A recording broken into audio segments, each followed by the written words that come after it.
እግዚአብሔር ስም የተባረከ ይሁን። ካለፉት ለተወሰኑ ሳምንታት የኡነተኛ የቤተክርስቲያን እድገት መለኪያ በሚል ሐሳብ ከኔ ጋር እያየን ነበር ነው። ዛሬ አምስተኛ ሳምንታችን ይመስለኛል። ትንሽ እስካሁን ያየነውን ሪፍሌክት እንድናደርግ አንድ ሁለት ደቂቃ አውስጄ ሊና ወደ ዛሬው ሐሳብ እንሄዳለን።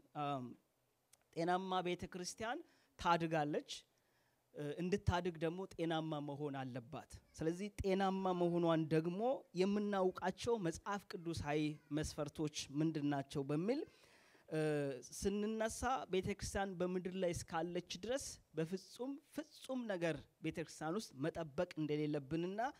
ይሄን ስንል ደግሞ ቤተክርስቲያን አሁንም ባለቤት ያላት በባለቤት ምትመራ በመሆኑ በስርዓት ደግሞ መኖር እንዳለባት የሚያሳዩን መጽሐፍ ቅዱሳዊ ነገሮችን ለማየት ሞክረናል። ከዛ ቀጥለን ደግሞ እግዚአብሔር ቤት ስንመጣ እግዚአብሔርንም ቃል ስንሰማ በሚታዘዝ እሺ በሚልና በቅን ልብ የእግዚአብሔርን ቃል መስማት እንዳለብን ይሄንን የማድረግ በረከቱ ምን እንደሆነ አለማድረግ ደግሞ ጉዳቱ ምን እንደሆነ ይሄንን ለማየት ሞክረናል። ከዛ ቀጥለን ያየነው አንደኛው የቤተክርስቲያን እድገት መለኪያ እየጠነከረ ያደገ እየበረታ ስር እየሰደደ የሚሄድ የወንድማማች ፍቅር መያያዝ ነው። ቤተክርስቲያን ከጊዜ ወደ ጊዜ ይሄ ነገር ያደገ የሚመጣ ከሆነ ያደገች እንደሆነ ማሳያ ነው። ይሄ ደግሞ እየጠፋ ከሄደ እንዲሁ ቤተክርስቲያን ጤናማ አለመሆኗን ማሳያ ነው የሚለውን አየን። ከዛ በመቀጠል የህብረት በረከቶች ምን እንደሆኑ እግዚአብሔር በህብረት ውስጥ ያስቀመጠው በረከት የእግዚአብሔር ፈቃድ ምን እንደሆነ አየን። ህብረት ደግሞ መፈተን በእኛ ዘመን ብቻ የጀመረ ነገር አይደለም። ህብረት በቀድሞ ዘመንም የነበረው ህብረት በተለያየ ነገር ተፈትኗል። ነገር ግን እንዴት ፈቱት? ያንን ህብረት በመካከላቸው የሚፈጠረውን ችግር እንዴት ነው የፈቱት የሚለውን መጽሐፍ ቅዱሳዊ መሰረትን እኛስ ህብረት መካከል ችግር ቢፈጠር እንዴት እንፍታ የሚለውን በመጨረሻም በወንድማማች መካከል ህብረትን የሚያናጋ ነገር መፍጠር እንደግለሰብ በእግዚአብሔር ፊት በጣም የሚያስጠይቅና ማስጠንቀቂያ ያለበት ነገር እንደሆነ ይሄንን ለማየት ሞከርን። ቀጥሎ ያነሳ ነው ወንጌልን ማድረስ ሁለተኛው የቤተክርስቲያን እድገት መለኪያ እንደሆነ ከዚህ አንፃር የመጀመሪያ በመድር የነበረችበት ቤተክርስቲያን ከዚህ አንፃር ምን ስራ ሰራች እንዴት ነበረ ወንጌልን ስታደርስ የነበረው የሚለውን ነገር ትንሽ ለማየት ሞከርን። ወንጌልን ስናደርስ እንደ ቤተክርስቲያንም እንደ ግለሰብም ባለ ዕዳዎች እንደሆነን አንስተን ሳምንት በነበረን እንደ ግለሰብ በሶስት መንገድ ወንጌልን ማድረስ እንደምንችል፣ አንደኛ በኑሯችን ወንጌልን ማድረስ እንደምንችል፣ ሁለተኛ በንግግር በመሄድ ሰዎችን ሄደን በማውራት ኢየሱስ ያድናል በማለት ማድረግ እንደምንችልና ሶስተኛ ክርስቶስን በመምሰል ይሄንን ማድረግ እንደምንችል አየን። በመጨረሻ ሁላችንም ራሳችን እንድንጠይቅ እንደ ሪፍሌክት እንድናደርግ ምፈልገው እንደ ሎካል እኛ ያየነው ግሎባል ቤተክርስቲያንን የሚመለከት ሳይሆን መጽሐፍ ቅዱሳዊ የክርስቶስ አካል የሆነች ቤተክርስቲያን እንደዚህ መሆን አለበት የሚለው እንደ ሎካል እንደኛ ቤተክርስቲያን ግን ስናይ ከዚህ መስፈርት አንፃር እኔ ምን መስላለሁ እኛ ምን መስላለን የሚለውን ደግሞ በራሳችን በግላችን ኢቫሉዌት ማድረግ ደግሞ ተገቢ ነው። ያንን እንድናደርግ በጌታ ፍቅር ጠይቃችኋለሁ። ዛሬ ሳምንት ጀምረን የነበርነው ቤተክርስቲያን ወንጌልን ከማድረስ አንፃር ያለውን ነገር ፈጠን ያልኩኝ ባለ ጊዜ ውስጥ እንድናይ እሞክራለሁ። ቤተክርስቲያን ዋና ዓላማ ምንድነው? ባለፈውም ለመንካት እንደሞከርን ለምንድነው በመድር ላይ ያለችው? የቤተክርስቲያን እድሜዋ ያላበቃ ለምንድነው? አሁንም ቤተክርስቲያን በመድር እንድትኖር ጌታ የፈለገበት ምንድነው ብለን ስንጠይቅ ዓላማዋ ቤተክርስቲያን ቅድም እንዳልኳችሁ ያደገች ነው ብለን ለምንለካው ከቤተክርስቲያን ዓላማው አንፃር ነው። ከመሰረታዊ ከዋናው ጉዳይ በመድር ላይ ከቆየችበት ጉዳይ ስንለካ መሆኑን አይተናል። ሁለት ፐርፐዝ ነው ያለው ቤተክርስቲያን በመድር ላይ የምትኖርበት። አንደኛ ምስክር መሆን ስንል መሄድና ወንጌልን ማድረስ ነው። ሁለተኛ ደቀ መዛሙር ማድረግ ነው። በርካታ አገልግሎቶቻችን ይሄንን ግብ ለማሳካት የቆሙ እንደሆነ ባለፈውም በተደጋጋሚ አንስተናል። ስለዚህ የቤተክርስቲያን ዋና ዓላማው ምንድነው ካልን ምስክር መሆንና ደቀ መዛሙር ማድረግ ነው። ስለዚህ ምስክር ለመሆን መሄድን ይፈልጋል። የምንሄድበት የሚወስደን የሚገፈትረን ድራይቭ ፎርሳችን ደግሞ ምንድነው የሚለውን ከክርስቶስ ሕይወት ነው የምንማረው እሱም ፍቅር ነው ሌሎች ሰዎች ጋር እንድንሄድ የሚያስገድደን ሰዎች የተገኙበት ቦታ ድረስ ያሉበት ቦታ ድረስ እንድንሄድ የሚያስገድደን የክርስቶስ የሕይወቱ ምሳሌ ነው ያም ፍቅር ነው እኛ የዘላለም ሕይወት እንጀራ በልተን ጠገብን የዘላለም ሕይወት እንጀራ ያልበሉ በሞት ጥላ ውስጥ ይላሉ ሰዎች ደግሞ አለኮ የዘላለም ሕይወት አለኮ የዘላለም ሕይወት እንጀራ መምለጫ አለ ብሎ ያገኙበትን ቦታ ማሳየት ነው ባለፈው ስለ አራቱ ለምጻሞች እንደነገርን ማለት ነው ዝም ብላችሁ ኢየሱስ ክርስቶስን በመናስብበት ጊዜ ኢየሱስ ክርስቶስ መለኮት ሆኖ አምላክ ሆኖ ወደማይገባው ዝቅታ ሲወርድ ሰው ሲሆን ስጋ ስለብስ እኔና እናንተ እንኳን መቀመጥ በማይገባበት ቦታ ላይ ሲቀመጥ እኔና እናንተ እንኳን መውሰድ የማይገባንን እዳስ ወስድ መራራ ሲጠጣ ያስገደደው ነገር ዙፋኑን እንድለቅ ያስገደደው ነገር ወደ ምድር እንዲመጣ ያስገደደው ነገር ምንድነው ካላችሁ ፍቅር ነው ድራይቪንግ ፎርሱ ፍቅር ነበር ለሰው ልጆች ያለው ፍቅር ነበር እኛ ወዳለንበት ዝቅታ ከዛም እኛ ካለንበት አልፎ ከኛ መካከል በበረት የተወለደ ሰው አለ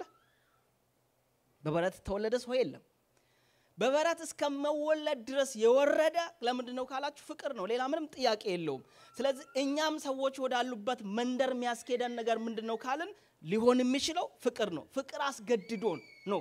መጽሐፍ ቅዱሳዊ መሰረቱ በዚህ ነው ሰዎች ወዳሉበት መሄድ የምንችለው ኢየሱስ ክርስቶስ ሲናገር ወደሱ ጠራን እኛን እኔ የሕይወት እንጀራ ነኝ ወደኔ ኑ ብሎ ሲጠራን አምጥቶ እሱ ጋር እንድንቀመጥ ብቻ አይደለም መልሶ ሊልከን ነው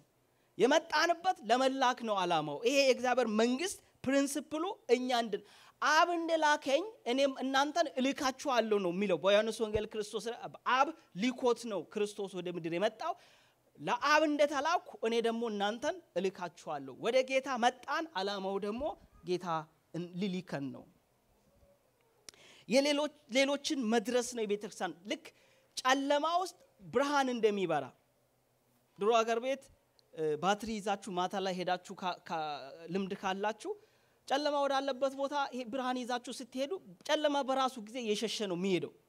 እኛን ክርስቶስ ብርሃን ሲያረጋን ምድር ይሄ የዚህ ዓለም ገዢ በገዛበት ጨለማው ዓለም ውስጥ እየገባን እንድናበራ ጨለማ በሰፈነው ክልል ውስጥ ሁሉ እየገባን ጌታ የሰጠንን ብርሃን ለማብራት ነው የተጠራ ነው የሚያሳዝነው ነገር ግን ብዙ ጊዜ ቤተክርስቲያን ከራሷ ጉዳይ መውጣት ሳትችል ስትቀር በጣም ያሳዝናል በርካታ ጊዜ ቤተክርስቲያን በራሷ ጉዳይ የተጠመደች ናት ይሄ ምን ማለት ነው ክርስቶስ ሲናገር እናንተ የዓለም ብርሃን ናችሁ ስሎ ብርሃን ከእንቅብ በታች አይሆንም ነው ምለው ብርሃን በሚታይበት ቦታ ተራራ ላይ ያለች ከተማ አትሰወርም ብሎ ስለን ቤተክርስቲያን በራሷ ጉዳይ ተጠመደች ማለት የጋን ውስጥ ብርሃን ሆነች ማለት ነው ልታበራ አትችልም በምንም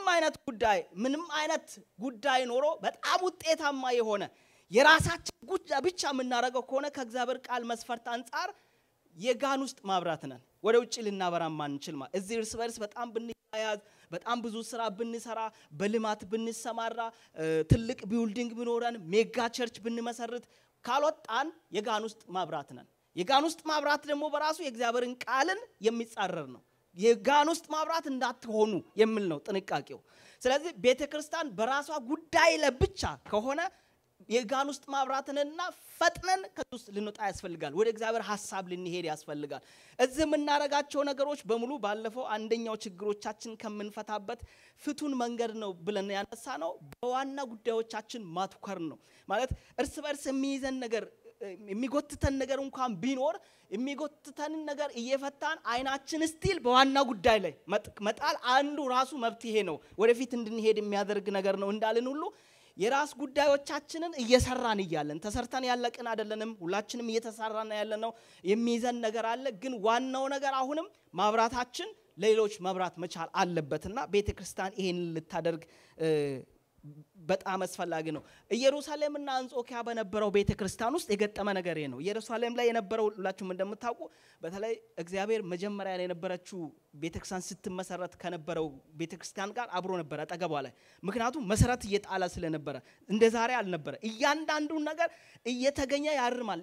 ነገሮች እንድጣመሙ አይፈቅድም ነበር ለምሳሌ ሐዋርያት ሥራ ምዕራፍ 5 ላይ የምታዩት ነገር ይሄንን ነው ኢሚዲየት ምላሽ ነው የሚሰጠው እግዚአብሔር መሰረት መጣል ስለነበረ እና ሐዋርያ ጳውሎስ እና ጴጥሮስ እና ያዕቆብ ቤተክርስቲያን ሲመሩ እንደኛ ሪፌር የሚያደርጉበት ነገር አልነበረም መንፈስ ቅዱስ ነው የሚመራቸው ለኛ ሪፌር የምናደርገው ነገር አለ መሰረት ተጥሏል ሁሉም ነገር አለ እስከ ታዘዝን ድረስ ለኛ መሰረት አለን እነሱ ግን መሰረት ጣዮች ስለነበሩ እግዚአብሔር እያንዳንዱ ጉዳይ ላይ መሃል ጣልቃ ይገባ ነበር ስለዚህ ኢየሩሳሌም ላይ ያለች ቤተክርስቲያን በጣም ተመቻቸች ትሄዳላችሁ ከዛ ይሁዳ ኢየሩሳሌም ሰማራ ዓለም ሁሉ የሚል ትእዛዝ ረስተው ተመቻችተው እዛ ተቀምጠው ነበር እንደምታዩ 3000 ሰው በአንድ ቀን ከዛ 5000 ከዛ እጥፍ እየሆነ እንደሄደ ይነግረናል እንዴት እንዳደገ እነሱ ግን እስካሁን ተመቻችተው ሲኖሩ ድንገት ያላሰቡበትን ስደት አመጣባቸው እግዚአብሔር ከዛ በተናቸው ወዲ ዓለም ሁሉ በፍቃድ ያለኑበትን ተሰደው ሄዱ በሄዱበት ሁሉ ወንጌልን አደረሱ አንጾኪያ ቤተክርስቲያንም ስታዩ እንደዚህ ነው የነበረው ባርናባስ ነበር እዛ የተገኘው መጀመሪያ ከዛ አደራጁ ጳውሎስን አመጣ ለአንድ አመት ድንቅ ነበር ቤተክርስቲያንቱ በጣም አደገች ብቻ አይደለም በጣም ሰፋች ምንም አይነት ጸጋ ስጦታ ያልጎደለባት ተብላ በመጽሐፍ ቅዱስ የተነገረች ቤተክርስቲያን እዛ ተመቻችተው ባሉበት ነው መንፈስ ቅዱስ መጣና ቶሎ ለለየሁት ዓላማ ላኳቸው እዚህ እንዳይቆዩ ብሎ ጳራባስና ጳውሎስና ባርናባስን አስላከ ዛሬም እግዚአብሔር ይበትናናል ይያልኳችሁ አይደለም ነገር ግን አይናችንን ወደ እግዚአብሔር ሐሳብ ልንጥለው ያስፈልጋል ቆም ብላችሁ እስቲ አንድ ነገር አስቡ የመጀመሪያ ወንጌል የተሰበከው በኢየሩሳሌም ነው በይሁዳ ነው እንዴት ሆኖ ነው ወንጌል ወደ አውሮፓ የገባ እንዴት ሆኖ ነው ወንጌል ወደ ቻይና የገባ እንዴት ሆኖ ነው ወደ ኢንዲያ የገባ እንዴት ሆኖ ወደ አሜሪካ መጣ እንዴት ወደ አፍሪካ ሄደ እንዴት ወደ ኢትዮጵያ ከዛስ እንዴት ብሎ ኔጋ ደረሰ እንዴት ሆኖ ነው ወንጌል ኔጋ የመጣ ስትሉ የሆነ ሰዎች ዋጋ ከፍለዋል የሆኑ ሰዎች ተሰውተዋል የሆኑ ሰዎች ሞተዋል የሆኑ ሰዎች ብዙ ዋጋ ከፍለዋል እኔ ጋር እንዲመጣ እኛ ብርሃንን ያየነው በወንጌል ነው እኛ ብርሃን እንድናይበት ደግሞ ሰዎች ተሰውተዋል ዋጋ ከፍለዋል ገንዘባቸው ጉልበታቸው ዕውቀታቸው ጊዜያቸው በርካታ ነገሮችን አጥፍተዋል በኔ እምነት እኛ ይሄንን አገኝተን ቁጭ ማለት በጣም ራስ ወዳድነት ነው ሴልፊሽነት ነው እንደው እግዚአብሔርን ህግ ከመጣስም ያለፈ በጣም ራስ ወዳድ ልክ ኢትዮጵያ ወንጌል እንዴት እንደገባ ስታጠኑ ስለ ዶክተር ላምቤ ታሪክ ስታጠኑ ዶክተር ላምቤ እዚህ ሀገር ዶክተሬቱን የተማረ ሰው ነው አሜሪካ ምድር በጣም ለግዠሪ ላይፍ መኖር የሚችል ሰው ነው ማብራት የሌለበት ውሃ የሌለበት መንገድ የሌለበት ምግብ የሌለበት መድኃኒት የሌለበት ህክምና የሌለበትን አገር እንዲሄድ ይሄ ሰው ምንድነው ያስገደደው ማለት እንዴት እሺ አለ ለዚህ ጉዳይ አስቡ ዝም ብላችሁ እንዴት ሄደ ትራንስፖርት አሁን እኔ ዝም ብዬ ቻሌንጅ የሚያደርገኝ ነገር ማለት ነው ያንን ሳስብ ቻሌንጅ የሚያደርገኝ እኔ የተወለድኩበት ያደግኩበት ሪሞት አካባቢ ላይ አሜሪካ ተታሂድና ኑር ቢባል ለወንጌል እሺ እላለሁ ወይ እናንተስ ትላላችሁ የኖርንበት የተወለድንበት የራሳችን አገር ሪሞት ቴራ ማብራት ውሃ መንገድ የሌለበት ሂዱና ለወንጌል ኑሩ ቢባል ይሄ ሰው እንዴት ይሻለ ማለት ያልነበረበት ያላየበት ያላደገበት ያልኖርነበትን መከራ ለመጋፈጥ በክርስቶስ ልብ ውስጥ የነበረው ፍቅር አስገድዶት ነው ይሰውዬ ዋጋ ከፍሏል ብዙዎቻቸው በወባትን ይሞታሉ ብዙዎቻቸው በዱርዬ ብዙዎቻቸው በአውሬ ተበልተው ተሰውተዋል አፈር ሆነዋል የነሱ ደም በፈሰሰበት እግዚአብሔር ብርሃንን ሲያበቅል እኛ ጋር ደረሰ ወንጌል እኛ አገኘነው እንደዚህ ዲነን እጀጣጥፈን ቁንብትል እስትራስ ወዳድነት ነው በሉልኝ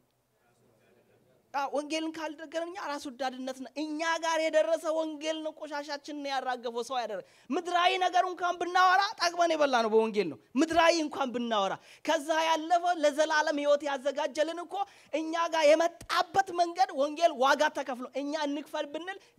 ያንን አንከፍልም እኛ ትንሽ ነገር ነው ምንከፍለው ስለዚህ ለወንጌል ቤተክርስቲያን ተዘረጋ የመጣ እኛ ጋር የመጣበት መንገድ በራሱ እኛን አያስተኛንም ያንን ስናስብ በዚህ መንገድ ወንጌልን የጋ መድረሱ እኔ በዚህ መንገድ ብርሃን ማያቴ መልሼ ጨለማ ውስጥ ላሉ ሰዎች ብርሃንን እንዲያበራ ያስገድደኛል ይሄ የቤተክርስቲያን ግዴታ ነው ሚስዮናዊት ቤተክርስቲያን በእውነት ያደገች ያለች ቤተክርስቲያን ናት ሚስዮናዊት ከሆነች በዚህ በወንጌል አገልግሎት የሚደክሙ ሰዎች በወንጌል አገልግሎት የሚንከራተቱ ሰዎች ቋንቋ በማያውቁበት አገር ላይ ካልቸሩን በማያውቁበት አገር ላይ የሚኖሩ ሰዎችን ካያችሁ ደግፏችሁ እጆቻችሁን ዘርጉ እነዚህ ሰዎች የኛንም ስራ ጭምር ነው የሚሰሩት የኔንም ጭምር ነው የሚሰሩት በተለያየ አገር ውስጥ ተሰደዋሉ ሰዎች ወንጌል ላይ ያሉ ሰዎች አሉ በመችሉበት መንገድ በቤተክርስቲያን በኩል በግብላችሁ ለወንጌል እጃችሁን ስጡ ይሄ የቤተክርስቲያንም የግለሰብም ጉዳይ ስለሆነ አንዱ ቤተክርስቲያን ያደገ ነው ምንለው የዚህ ስለሆነ ይሄንን ስንል ግን ቤተክርስቲያን ውስጥ ያለ አባል በሙሉ ሚስዮናዊ ሆኖ ይሄድ ማለት ግን አይደለም። ቤተክርስቲያን የተገኘ ሰው በሙሉ የእግዚአብሔር ቃል እንደዚህ አስተምሩን። የሚላክ ይላክ፣ የሚልክ ይላክ፣ የሚጸልይ ይጸልይ፣ የሚያስተምር ያስተምር፣ ገንዘብ የሚሰጥ ገንዘብ ይስጥ። ጥቅልል ድምር ውጤቱ ግን ሁላችንም ብርሃንን ልናበራ ይገባል። ጨለማ ውስጥ ላሉ ውጤቱ ያ መሆን አለበት። ስለዚህ አካል ጤናማ የሚሆነው ብልቶች በሙሉ ተግባራቸውን ሲተገብሩ ነው። ለምሳሌ አይን ስራው ማየት ነው። አይን ስራው ማየት አይደለም። እግር ስራው መሄድ ነው። አፍንጫ ስራው ማሽተት ነው። ሳምባ ስራው ደም መርጫት አይደለም። ሳምባ ስራው መተንፈስ ነው። የአካል ክፍሎቻችን እያንዳንዱ ስራቸው የተለያየ ነው። ነገር ግን አንድ ላይ ሲሆኑ አካሉ ጤናማ ሆኖ ይቆማል። እኔ እንዲህ ጤናማ ሆኜ የኖርኩት የአካል ክፍሎቼ በሙሉ ስራቸውን ስለሚሰሩ ነው። በትክክል እግዚአብሔር በፈጠረ መንገድ ስራቸውን ስለሚሰሩ እኔ አለው እኔ የኔ ጉዳይ ላይ አተኩራለሁ። ቤተክርስቲያን አካል ሆና የምትቆመው ቤተክርስቲያን ውስጥ ያሉ የአካል ብልቶች በሙሉ እግዚአብሔር በሰጣቸው ጸጋ ስጦታ ሲቆሙ ነው። እያንዳንዱ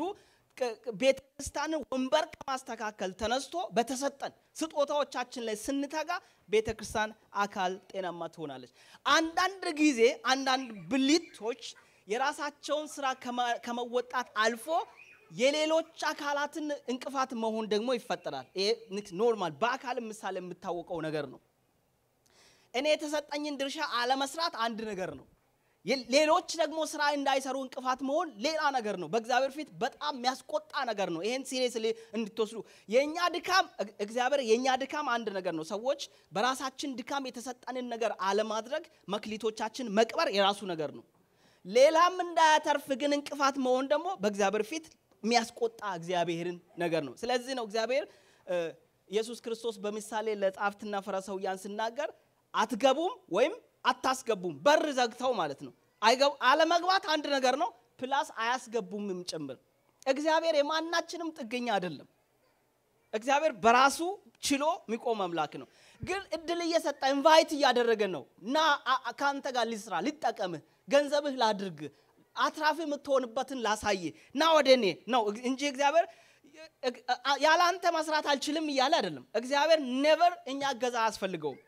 እኛ ግን እንድንሳተፍ ኢንቫይት እያደረገ ነው። የእግዚአብሔር ጥሪ ነው። ይሄ ጥሪህን አልቀበልም አንድ ነገር ነው። ግን አታልፍም በዚህ መንገድ ልትሰራ አትችልም ብሎ መሞከር ግን ምን አይነት ምስኪንነት እንደሆነ አስቡ። በእግዚአብሔር ፊት እግዚአብሔር እና ያለህን አልቀበልም አንድ ነገር ነው። በደንብ እንድትሰሙኝ ፈልጌ ነው። ነገር ግን በቀኔ በሚል መንገድ ካልሆነ ባስተቀር አትሄድም ብሎ በእግዚአብሔር ፊት ለመቆም መሞከር በእውነት ምስኪንነት ነው። እግዚአብሔር የማናችንም ጥገኛ አይደለም። በራሱ የሚቆም በራሱ የሚሰራ አምላክ ነው። ስለዚህ እግዚአብሔር ይቆጣል በእንደዚህ አይነት ሁኔታ ላይ የሌሎችን አካል ብልቶችን እንቅፋት ስናደርግ እግዚአብሔር ይቆጣል። እንደ አንዳንዶቻችሁ እንደ ታናሽ ለአንዳንዶቻችሁ እንደ ታላቅ ወንድም እምላችሁ ነገር ባልገባን ነገር ካለ ዝም እንበል። ግልጽ ያልሆነ ነገር ሲኖር በደንብ ያልተረዳነው ጉዳይ ላይ ዝም እንበል። በጣም በገባን ጉዳይ ግን እስከ ጥግ እንሂድ፣ እግዚአብሔርን እንወግን። እዚህ ውስጥ እናንተም እኔም የማንም ቲፎዞ ልንሆን አይገባል። እግዚአብሔርን ልንወግን ግን ይገባል። በገባን እውነት ላይ ለእግዚአብሔር በተረዳነው ነገር ላይ እስከ ሞት ድረስ ልንሄድ ያስፈልጋል።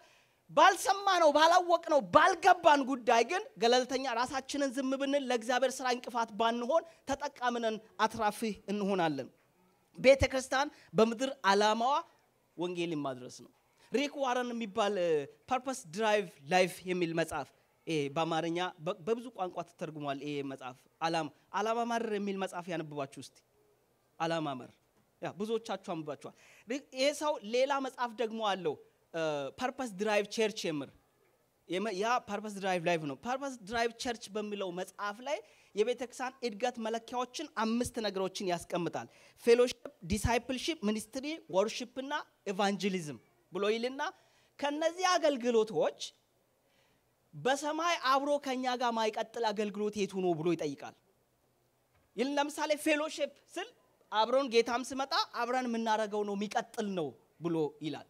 ዲሳይፕልሺፕ ጌታን በማወቅ ማደግ ይሄ እንደውም ሞር የሚሆነው እዛ ጋር ነው ፊቱን ያያየን ነው በጣም እሱን በማወቅ ምናድገው በጣም የሚቀጥል ነገር ነው ሚኒስትሪ እርስ በርስ የሚኖረን አገልግሎት የሚቀጥል ነገር ነው ወርሺፕ ደግሞ እንደውም ዋናው ዘማሪዎች እንደውም እኛን ከሚወቅሱት ነገር ስብከት አይቀጥልም ማለት ነው ዝማሬ ወርሺፕ ዋናው የሚቀጥል ነገር ነው ታራ በሰማይ ማናረጋው ምንድነው ኢቫንጀሊዝም ነው ወንጌል ስርጭት ሰማይ የለም ጌታ ከመጣ ይቆማል ለጊዜ ለሆነ ጊዜ ገደብ ብቻ ለቤተክርስቲያን የተሰጠ አገልግሎት ነው ኢቫንጀሊዝም ቤተክርስቲያን ካሉ ዋና ነገሮች በሙሉ ሌሎቹ የሚቀጥሉ ሲሆኑ እዚህ የሚያበቃው ነገር ምንድነው ካላችሁ ወንጌል ስርጭት እዚሁ የሚቀር ነው ስለዚህ በጣም ትኩረትን ልንሰጥ የሚፈልግ አገልግሎት ነው ይሄን አገልግሎት ልክ ወንጌል ስርጭትና ደቀ መዛሙርነት የተያዘ ነው ሶስተኛ ብዬ ያስኩት የቤተክርስቲያን ይለት ልክ ቃሉ ራሱ አያይዞ ነው የሚነግረን ማቴዎስ ወንጌል ላይ እየነገራችሁ ያስተማራችሁ ደቀ መዛሙርት ያርግ ነው ቤተክርስቲያን ሰዎችን አምጥታ አባል ማድረግ አይደለም ጥሪ አባል ማድረግ ቤተክርስቲያን የሚያስጠይቅም ነገር ጭምር ነው ቤተክርስቲያን ሰው አባል ሆኖ ሲመጣ ኢሚዲየትሊ ደቀ መዝሙር ማድረግ መቻል አለባት ስለዚህ ነው ይሄንን ክፍል በድጋሚ ላንብብ ማቴዎስ ወንጌል ምዕራፍ 28 ከቁጥር 16 ያለውን ማለት ነው እንደዚህ ይላል 11 ደቀ መዛሙርት ግን ኢየሱስ ወዳዘዛቸው ተራራ ወደ ገሊላ ሄዱ ባዩትም ጊዜ ሰገዱለት የተጠራጠሩ ግን ነበሩ ኢየሱስም ቀረበና እንዲህ ብሎ ተናገራቸው ስልጣን ሁሉ በሰማይና በምድር ተሰጠኝ እንግዲህ ሂዱና አሕዛብን ሁሉ በአብ በወልድ በመንፈስ ቅዱስ ስም ያጠመቃችኋቸው ያዘዟችሁን ሁሉ እንዲጠብቁ ያስተማራችኋቸው ደቀ መዛሙርቴ አድርጓቸው እነሆም እኔ እስከ ዓለም ፍጻሜ ድረስ ሁሉ ጊዜ ከናንተ ጋር ነኝ ይላል ደቀ መዛሙር ስለማድረግ የሚነግረን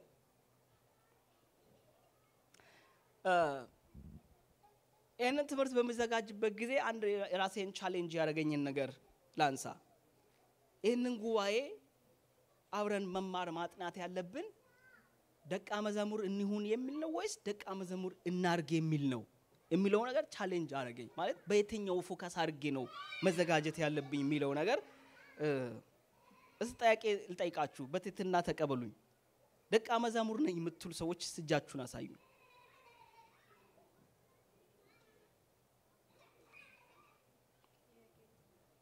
ደቀ መዛሙር ነኝ የምትሉ ደቀ መዛሙር ትርጉሙን እናያለን ግን ነኝ የምትሉ ሰዎች እጃችሁን አነሱ ጌታ ይባርካችሁ ባጭሩ ግን ጠቅላላ ጉባኤ አላነሳም እጅ እና እኔም እንደዚህ ነው ቻሌንጅ ያደረገኝ ማለት ነው እኔም ለምን መሰላችሁ ይሄን የምጠይቅበት ምክንያት ብዙዎቻችን በተለያየ ደረጃ በቤተክርስቲያን ውስጥ አገልግለን መርተን የመጣን አሁንም እየመራን ያለን አገልጋዮች ነን በተለያየ ዘርፍ አንዳንዶቻችን የእድሜ ልካችን ክርስቲያን ነን ማለት እኔ አሁን ፈርስት ኢንካውንተር ያረኩበት ጊዜ ቢኖረኝም ጌታን የእድሜ ልኬን ክርስቲያን ነኝ እኔ ከተወለድኩ ጊዜ ጀምሮ በክርስቲያን ቤት ውስጥ ነው ያደግኩት እዛው ነው ያመንኩት እንደዛው ነው የሄድኩት በግሌ ጌታን ያገኘውበት የራሱ ጊዜ ቢኖርም ማለት ነው ስለዚህ የእድሜያችን ልክ እድሜ ያስቆጠርነን ብዙዎቻችን ስለዚህ ደቀ መዛሙር እናርግ ወይስ እንሁን የሚለው ጥያቄ ነው አሁንም ጥያቄ እንደሆነ ነው መቀጠለው እሱ ለኔ ግን አንድ ፍርሃት አለኝ ክርስትና ሃይማኖት እንዳሆንብን እፈራለሁ ክርስትና ሃይማኖት ከሆነ is the most dangerous ክርስትና ህይወት ነው ክርስትና ከአባቴ መወርሰው ነገር አይደለም መንገድ አሳይቶኛል አባቴ ብዙ ነገር አድርጓል እኔ አባቴ ባሳየኝ መንገድ ባሳየኝ እኔ ጌታን በአይምሮዬ ነው ማቀው በአይምሮዬ ነው ያወኩት በአይምሮዬ ብዙ ነገር አቃለሁ እኔ ጌታ ከሚነካኝ በፊት በጣም ብዙ ነገር ነው ማቀው በጣም ብዙ መጽሐፍ ቅዱስ ውድድሮች ላይ አሸንፌያለሁ ጌታን በግሌ ያወኩት ግን እኔ በግሌ ነው ጌታ በራሱ ነው ያገኘኝ ከዛ ጊዜ በኋላ ነው እኔ ክርስቲያን እንደሆንኩ የሚሰማኝ ስለዚህ ሃይማኖት ሲሆን ዕውቀቱ ይኖረናል ችግር የለውም የአእምሮ ጉዳይ ነው ጌታን በግል መወግን በጣም የተለየ ነገር ነው ስለዚህ አጥንቅ ራሳችንን ቻሌንጅ ልናረጋው የሚያስፈልገው ነገር ይመስለኛል ይሄ ነገር እኔ ዝም ብዬ በጥናት ተረጋግጠ አይደለም ግን ሳስበው ኢትዮጵያ ውስጥ በጣም ትልልቅ እግዚአብሔር የምትጠቀማቸው በዛ በጣም ከፍተኛ ኢንፍሉዌንስ የሚፈጥሩ ሰዎች ዝም ብዬ ባክግራውንዳቸውን ቼክ ሳደርግ ከልጅነታቸው ክርስቲያን አይደሉም አብዛኞቹ ማለት በጌታ ቤትም ያደጉ አይደሉም ቤተሰቦቻቸውም ክርስቲያን አይደሉም አብዛኞቹ እንደውም በእነሱ ነው የመጡት ቤት የሆነ ቦታ ላይ ጌታን አገኙ ክርስቲያን ሆኑ በቃ ሪል አመኑ ሪል ጌታን አገኝቶ ነው ያመኑ እናንተም ዝም ብላችሁ ሪፈር አድርጉ ማለት በጥናት ያልተረጋገጠ ነገር ነው ብሎ ማውራት ይከብዳል ግን ጀስት ዝም ብላችሁ ቼክ አድርጓቸው በጣም ትልልቅ እግዚአብሔር እየተጠቀመባቸው ያሉ ሰዎች የሆነ ቅርብ ጊዜ ጌታን ያገኙ ሰዎች ናቸው የኔ ድሜ ላይ ከልጅነታቸው አይደሉም እና ባለፈው ከሆኑ ሰዎች ጋር የሆነ ነገር ያወራን በጣም ትልቅ የእግዚአብሔር ሰው በጣም እናንተም ስማቸውን ብጠራ የምታውቁ ትልቅ ሰው ናቸው እና ልጆቻቸው እኮ በጌታ አይደሉም ማለት አብሮ ያለ ሰው ምንድነው ካዱ አንዱ አይደለም ምናም ሲባል ምን ነው ሲባል አይ ሃይማኖት ሆኖ ነው አለ ሃይማኖት እንዳይሆንብን ወገኖች ጌታ ህይወት ነው እስቲ ጌታ ህይወት ነው በሉ ጌታ ህይወት ነው ስለ ደቀ መዛሙርነት ስናወራ ስለዚህ ነው የምናወራው ምን ያህል ጊዜ ተማራችሁ ምን ያህል ጊዜ አስተማራችሁ አይደለም ጥያቄው ምን ያህል ጊዜ ምን ያህል መጽሐፍ ነበባችሁ አይደለም ምን ያህል ጥቅስ አይምሯችሁ ውስጥ አለ አይደለም እሱ አይደለም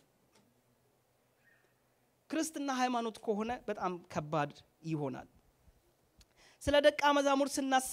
ስናነሳ ደቀ መዛሙር disciple ማለት follower of Jesus Christ who seeks to grow in faith and live according to his teaching when we talking about disciple about person ነው የምናወራው ስለ ሰውየው ነው የምናወራው ጌታን ተከታይ የሆነ በሱ መንገድ በእምነት ለማደግ የሚጣማ ሰው ነው discipleship ግን ongoing process ነው የምናወራው ወደዛ ወደሚመጣበት ሂደት ነው የምናወራው ስለ ፕሮሰሱ ነው የምናወራው discipleship ብለን ስንል ማለት ነው ደቀ መዛሙርቴ አድርጉ ብሎ አለ ደቀ መዛሙርት አድራጊ ማን ነው ተደራጊስ ማን ነው ጉዳዩስ ከመቼ ይቀጥላል አሁን ባነበብኩላችሁ ክፍል በጣም ማስገርመው ነገር ልንገራችሁ ይሄ ኢየሱስ ክርስቶስ ከትንሳኤ ተነስቶ ከማረጉ በፊት እዛ ኢንተርቫል ውስጥ በጣም በርካታ ህዝቦች ያገኘበት ብቸኛ ጉባኤ ነው ይሄን ትእዛዝ ተናገረበት ተራራ ሰዎች ተጣርተው ነው የመጡት ጳውሎስ በአንደኛው ቆሮንቶስ ምዕራፍ 15 6ኛው ቁጥር ላይ ከ500 በላይ ሰዎች ነበሩ ብሎ ይገልጻል እዛጋ ከ11 ባሻገር ብዙ ሰዎች አብረው ነበሩ የተጠራጠሩም ነበሩ ላል ክርስቶስ ይሄ እሱ ነው ምክንያቱም ከተነሳ በኋላ ያላገኙ ሰዎች አሉ አብረውት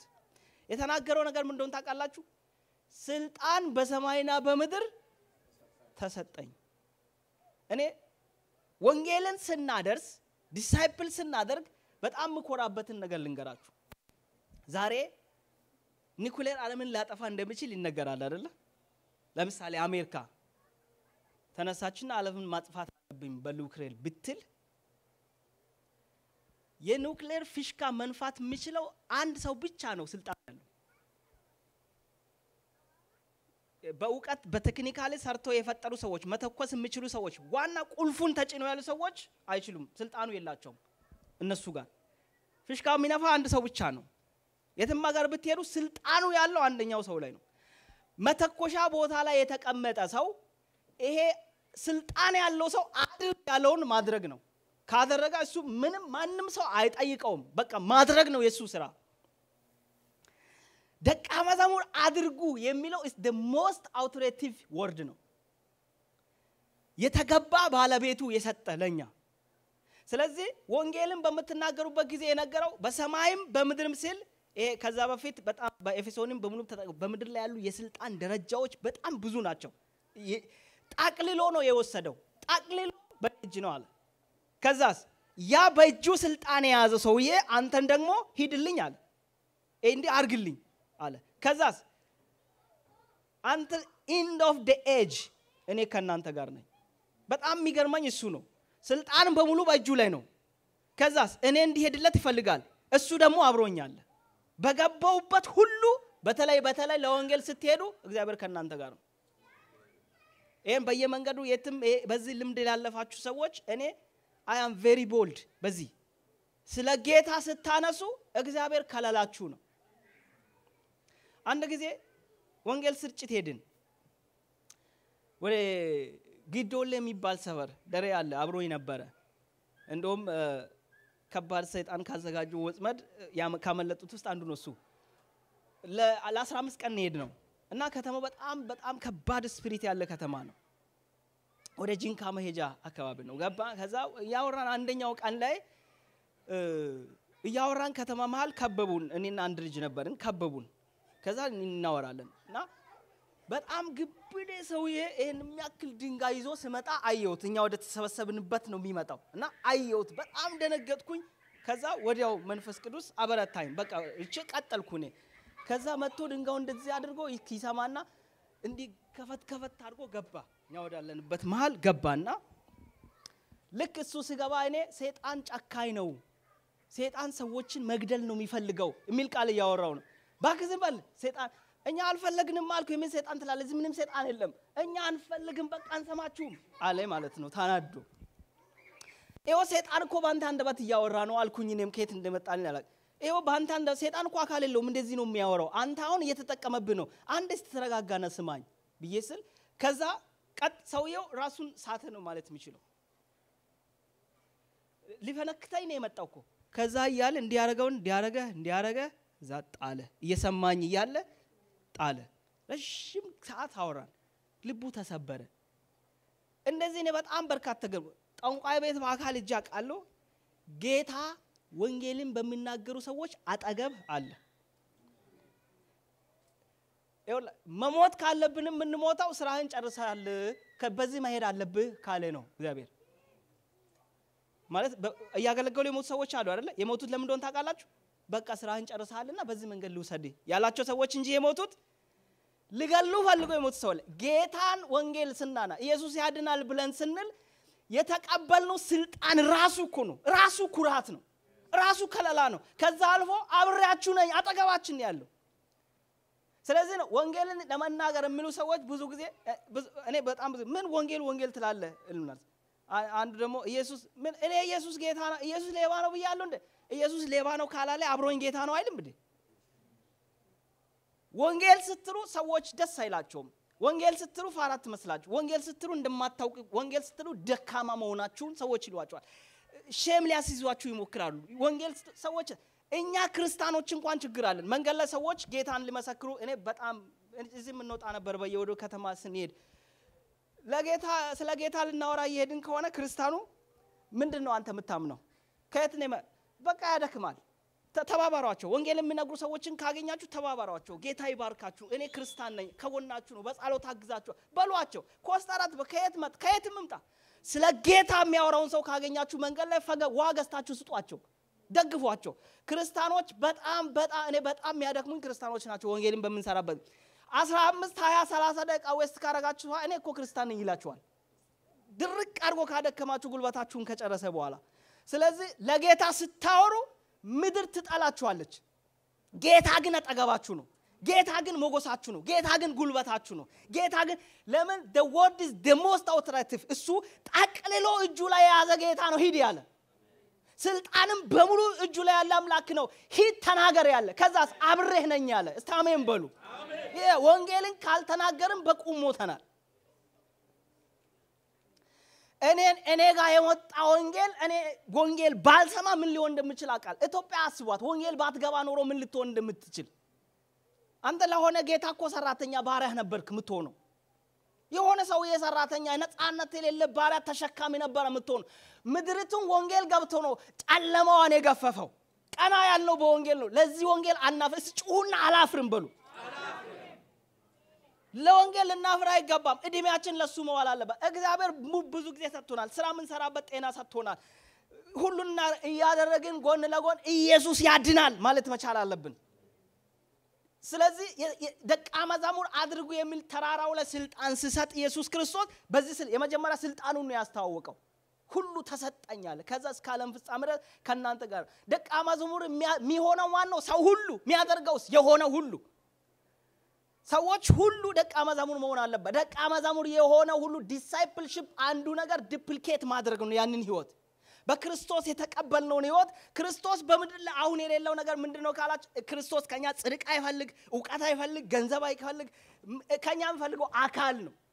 ታውቃለህ ክርስቶስ ዳኒን መጥቶ በአካል አያናግርም ማለት ያልዳነው ሰው ጋር በአካል በኔ በኩል ነው የሚያወራው ስለዚህ የኔን አንደበት ነው የሚፈልገው የኔን መሄድ ነው የሚፈልገው የኔን እግር ነው የሚፈልገው ተናጋሪው እሱ ነው አቅሙ እሱ ነው ገንዘቡ እሱ ነው እኔን ግን እንዲሄድለት ይፈልጋል ሂድ ያለኝ ጌታ በሰማይና በምድር ሙሉ ስልጣን ያለው አምላክ ነው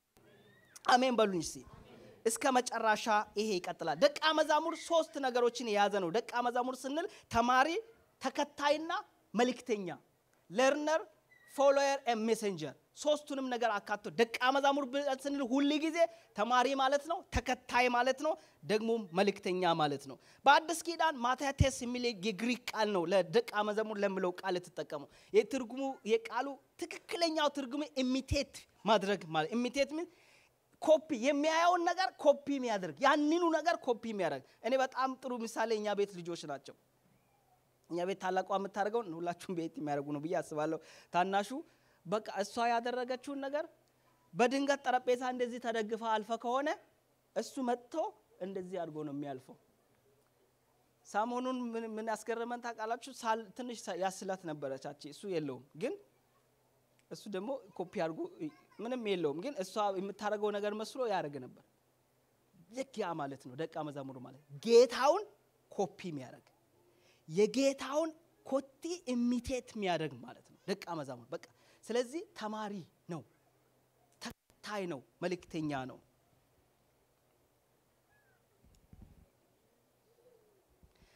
ደቀ መዛሙር በመጀመሪያ ደረጃ ተማሪ ለመማር ደግሞ ጥማት ያለው መሆን አለበት ኢየሱስ ሰዎችን በእውቀት ብቻ እንድማሩ አይደለም የኢየሱስ ዓላማ ቤቱ በጣም ይሞቃል አቅሜ የፈቀደ ነገር እየፈጠንኩ በሆንም ምችለውን ያህል እየሄድኩ አይደለም ስለዚህ በደረስኩበት ቆማለሁ የግድ የመጨረስ ግዴታ የለብኝም ግን እግዚአብሔር የተናገረልን ይባርክ ብለን እንጨርሳለን ጥቂት ደቂቃ ስጡኝ በማቴዎስ ምዕራፍ 11 29 ቁጥር ላይ እንደዚህ የሚል ቃል አለ ቀንበሬን በላያችሁ ተሸከሙ ከኔ ተማሩ እኔ የዋይ በልቤም ትሁት ነኝና ለነፍሳችሁ ረፍትን ታገኛላችሁ ይሄ ኮንቴክስት ምንድነው መሰላችሁ ከላይ ከፍላችሁ ስታነቡ ሸክም የከበዳችሁ ሁሉ ወደኔ ኑ ይላል እኔ አንዳንድ ሶሻል ሚዲያ ላይ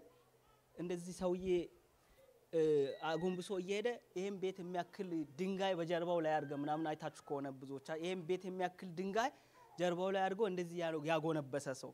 እኔ አምሮዬ ላይ ይሄንን ነው የሚስለው ወደኔ ኑ ሲለን ዓለም ያላሸከመን ነገር የለም እኛ ምንም ያላሸከመን ልክ ወደሱ ስንመጣ ያንከባልልልንና ቀና ያረጋናል ግን ይሄ አይደለም የክርስቶስ ጎሉ ሸክምን አውርጃለሁ ሂድ ሊላን አይደለም ይሄኛውን ደግሞ ተሸከም ሚል ሌላ አለ ያንን አውርዶ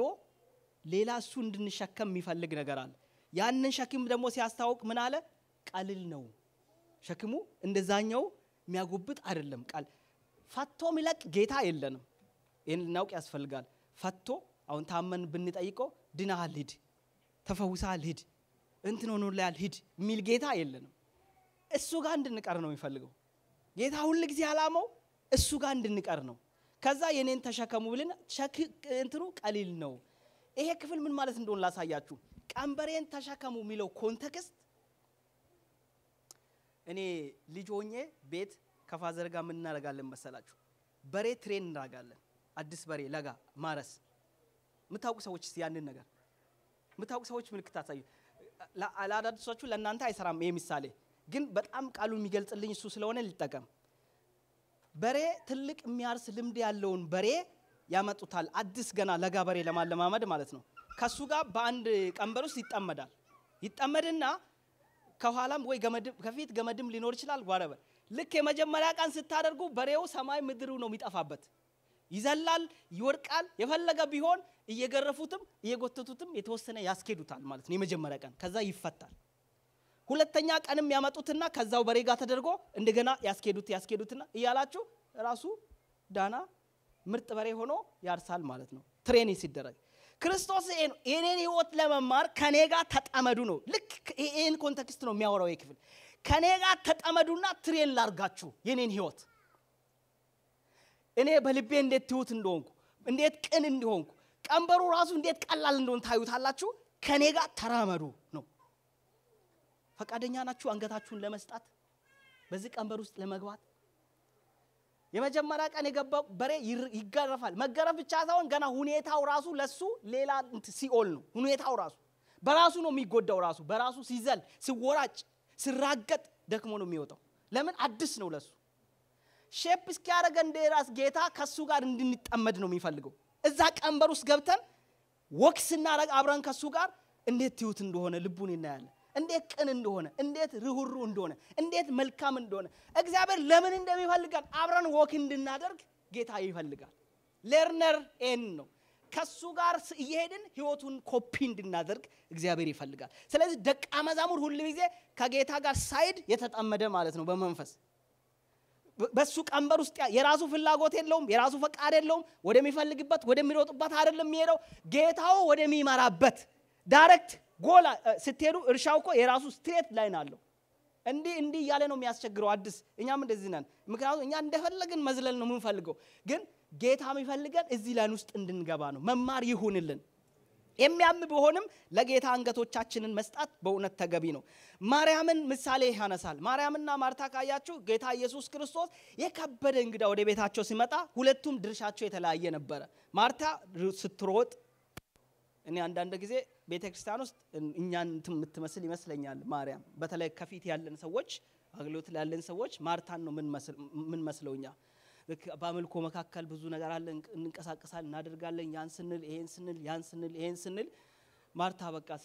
ስታረግ ኩክ ስታረግ ጌታ ነው የከበረ ነው ወንድሟን ከሞት ያስነሳው ነው እንዴት ተብሎ ቁጭ ተብሎ ይደመጣል እሱ ይግርስ